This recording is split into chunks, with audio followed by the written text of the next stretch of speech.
What's happening at 98 South Main Street in Norwalk? Hey guys, it's Kelly with Coastal Connecticut Times, and today we're going to explore what's been happening at the South Norwalk Community Center on South Main Street. As you can see by the building's name, 98 South Main Street has been at the center of the South Norwalk community for years.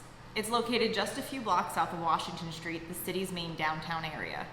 The building was constructed in the mid-1980s, and for years it was operated by two organizations, the South Norwalk Community Center and an anti-poverty group called NEON, Norwalk Economic Opportunity Now.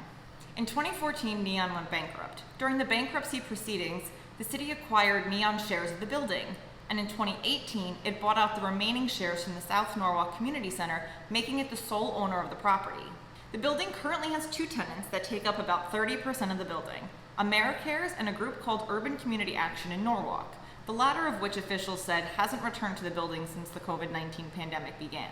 In 2018, the city issued a request for proposals for a service provider who would lease the entire building and provide community resources and programming to the area. The only one that responded was the YMCA. The YMCA was awarded that contract with much fanfare at the end of 2019. The YMCA said it would bring family and children services, health and wellness programs, and community activities to South Norwalk. At the time, Mayor Harry Rilling said that this was an exciting time because we're re-energizing the area for people to come down and get the services that they might need.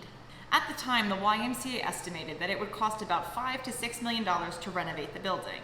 The city agreed to chip in about $1.2 million to help cover that cost, with the remaining coming from fundraising efforts from the YMCA. But like a lot of other things, the COVID-19 pandemic delayed those efforts. Alan Lowe, Norwalk's Building and Facilities Manager, told the Board of Estimate and Taxation at its meeting on Monday, November 7th, that the construction cost to renovate the building for what the YMCA wanted to do had skyrocketed. Earlier this year, Lowe said the YMCA projected it would cost $11 to $12 million to do the renovations.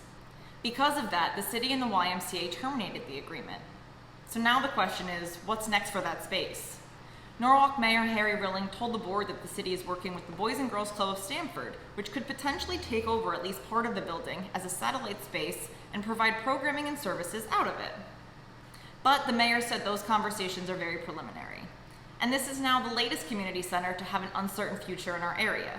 Just 2 towns over in Stamford, the Glenbrook Community Center has an unclear future as well. In the meantime, in Norwalk, the city requested and received an additional $50,000 to continue operating and maintaining the building through July, while it works on future plans for the South Norwalk Community Center.